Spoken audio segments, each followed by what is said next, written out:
Today we geek out about Sword of the Stars Control.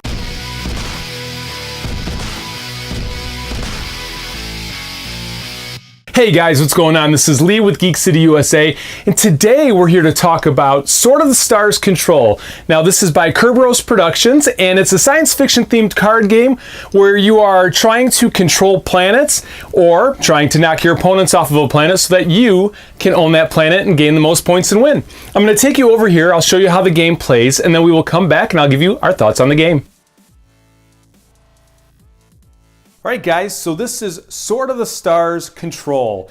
And first of all, let me start by saying that this is a prototype copy of the game. There will be some changes for the final copy. For example, the planets here currently are on just thicker paper, and these will be a thick, good weight card. And then these sliders here that keep track of the score on the planets or the population on the planets, those are going to be cast as well so that they're going to have a good fit on the card.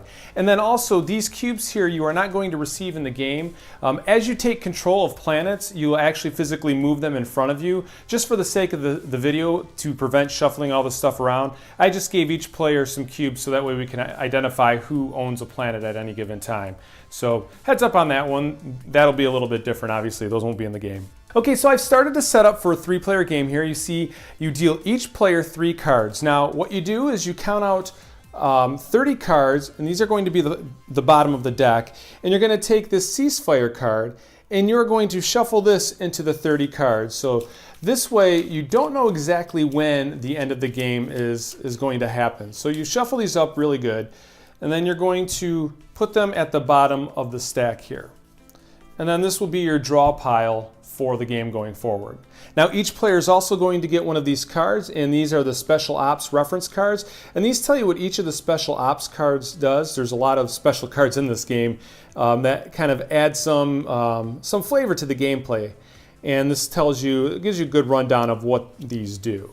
So each player is going to have one of those as well. Now the way this game is played is we are vying for control of planets. So basically what you're going to do is you're going to have your cards in your hand, and you're going to see that each card is a different suit, if you will. And these are going to match one of the planets. And these are the armies that may attack a planet. So for example, if I wanted to play, let's say these 2 cards, I could take over this planet here, and there's 9 points on there. Now, if anybody else wanted to invade it, they would have to have more points than I do. So in this case, if the next player had an 8 and a 5, they could play this here. These would get discarded. The new player would take ownership of this. And then you're going to increase the population. And the population will increase by the number of cards that you've defeated. So in this case, 2. So this would go up to 3. And let's say that this was player 1 who took it, you would put it in front of player 1. For this case of the video, I'll just put the cube there. And then you continue playing. And then at the end of the game, once somebody draws a ceasefire card, you will put that ceasefire, let's say player 1 drew the card, they would put it in front of themselves, they would continue to play their turn, everybody else would play their turns, and then finally player 1, or whoever drew the ceasefire card, would get the final turn in the game. And then once the game's complete, you're going to total up the population cost as well as the score on the planet, and that's what each planet's worth. So in this case, this player has 13, 14, 15, 16 points. So player 1 has 16 points based on that planet alone. And the person with the most points obviously is going to be the winner. Now, it's suggested that you play a campaign, perhaps you play 3 games, and whoever has the most points at the end of 3 games wins, but you can play 1, you can just do it whichever way you want it. Just kind of feel out your crowd and see how you want to play it from there. So now I'm going to go ahead and clean this up here, and I will give you a little bit more of a demonstration on how this game is played. All right, so to start a turn, let's say we're going to start with player 1. This is the 3 cards player 1 has been dealt. So they have a training 2 card, and then an 8 and a 3 here. And if you look, you can see a training 2 is draw X number of cards from the deck. So you would be able to play that to draw more cards. So when you start your turn, so you're going to draw 2 cards. You must draw 2 cards. And then, well, you see we also have reinforce 2 and reinforce 1. Now, if we look here, those reinforces are going to let us add that number of army cards to the appropriate suit in a world you already own. So for example, if this player, let's say they had 8 here, if they played Reinforce 1 and they had another card that matched the suit, they would be able to play it from their hand onto an army that they already control. But in this case, they do not. So you can play as many different actions as you want on your turn. And you can start with special operations. So if I wanted to play training or reinforce, I could, which I'll have this player do. So I'm going to go ahead and play training 2 to draw 2 more cards, just to see what we get here. And kind of a mishmash of things. So now that we have our cards in our hand, we can go ahead and invade a planet. Now you can only invade 1 planet per turn. So in this case, we'll just say this is the highest card we have. We're going to play it here. And typically you would move this in front of the player who just captured it or invaded it. But in this case, I'm just going to put a cube on it so I don't have to make a mess of the table. So then at the end of your turn, you're going to discard down to 7 cards. We only have 5 cards here, so we're okay. So player 1's turn is over, and we will go over to player 2.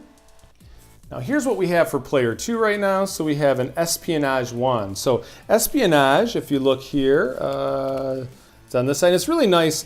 So these are color coordinated, and it's nice at a glance. You can see, okay, that's Assassinate, no more red. Okay, here we go, Espionage X. And for this one, you force an opponent to discard X number of cards at random. So that could be a good card later on, could be a good card now, either way. But what we'll do first is we'll start by drawing 2 cards. We see, oh, this is pretty good. So we are going to invade with these right here on that planet. We'll just put a cube there. And that's all we're going to be able to do. So we will pass it over. See, because we only have 3 cards. We'll pass it over to the next player. So the next player is going to start by drawing 2. 1 and 2. Now see, they drew a Sabotage. And if we look here, the Sabotage card right here says destroy 1 shield protecting an enemy planet. So, and those are shields here, can be placed on a planet, protects it from nuke attack.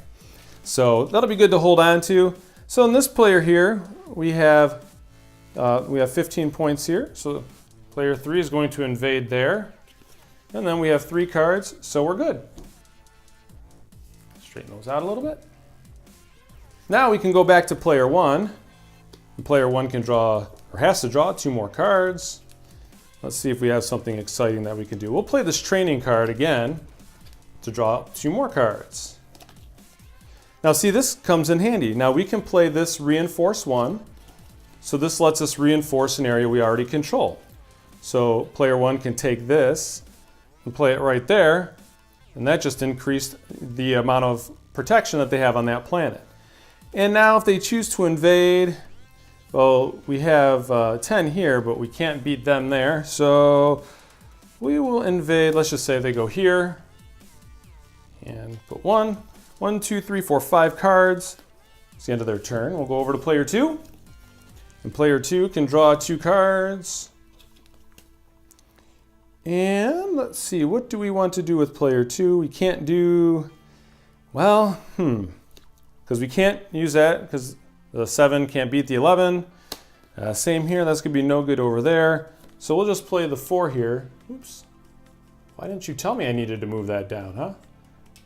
And we'll put that card there, and then we will pass on to the next player.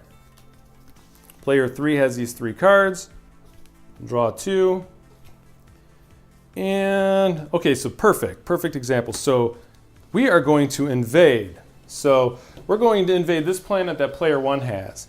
So what we can do here, because obviously we beat the 7 here, so we'll play that there. So we defeated 1 card. When you defeat a card, you're going to increase the population by the number of cards you defeat. So in this case, we're not going to increase the population 7, we're going to increase it by 1, because there was 1 card. So now this has a population of 2, and this player now owns it. So that would go in front of player 3. But again, we're just using the cubes, so we don't have to mess up the board. And then if we wanted to, we could play the Sabotage card, but we're going to hold on to that. We have 3 cards, so we're okay. And we would continue on to the next player.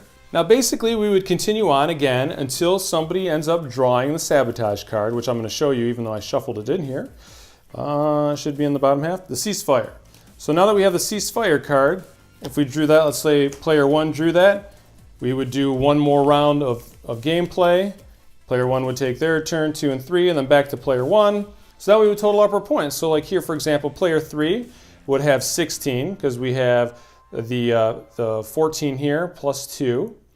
And then they would also have 16 here because we have 15 plus 1. So player 3 would have 32 points. Player 1 here would have 15 points because we have the 14 here plus the 1. And then player 2 would have 12 points. We'd have the 11 plus the 1 for 12. So in this case, player 3 would be the winner. Now, when you play and you go through all these cards, you know, you're going to have some pretty high population on this track, and these numbers are going to get higher because it's going to get progressively more difficult to defeat people. You're going to need to store up cards in your hand, and then you know you get to use the fun assassinate, and that lets you pick off a card, or there's the nuke card which clears the population and the control off the planet. So that in a nutshell is how you play Control. Now I'm going to take you back up top and I will give you my thoughts on the game. All right, so that was Sword of the Stars Control. Now let me start by saying that was a prototype copy of the game, but for a prototype, it was very refined and polished. The card quality was a good quality, the card weight was good. The art, I think, was very suitable for the style of game. Now the planets were a thinner card stock, and I know that for the final version, those will be thicker cards, so you don't have to worry about the civilization trackers falling off of that. Now this is a game that is accessible to all types of players because the gameplay is very easy to pick up. You're going to pick up a couple of cards, play a couple of cards, make sure your hand doesn't exceed its value, and the core mechanics of the game are easy to pick up and easy to teach. And I really appreciated that about this game because it's something that you could teach to a casual gamer. This is perfect for a family game night. It's perfect for a casual get-together with your friends or a kind of a game night, party night. Now because of this game's accessibility from younger people to older, as well as casual gamers to heavier gamers, families, I think this has a high replayability factor. Now, all in all, this was a game that we enjoyed. We were able to get it to the table with our kids. I was able to play it with some buddies. I like the art. I like the theme. The art, like I said, it was simplistic, but it did its job. It didn't overcomplicate everything. The reference cards were fantastic. Everything you needed to know was on those reference cards. So there was never a question as, what did that card do again? Let me go check the rule book. And I appreciated that. I love anything sci-fi. And like I said, the accessibility and the ease of teaching definitely brought this game to the table more often for us. So I would say that if this is a style that you enjoy or that you're looking for something to, I don't know, maybe bring out for just a quick throwdown at the table that you don't have to explain a million rules, or that you can get your neighbors or your friends involved in fairly quickly, I would recommend you check out this game. All right, guys, that's it. I'm Lee with Geek City USA. Thanks for hanging out with us. Be sure to like and comment down below. Subscribe to us if you don't already. You can also follow us on Facebook, on Instagram, as well as Twitter. We recently started doing some giveaways, so be sure to get in on that. Follow us for the next giveaway that we have, and also just interact with us. We love going back and forth with you guys. So thanks for hanging out with us, and we will talk to you guys next time.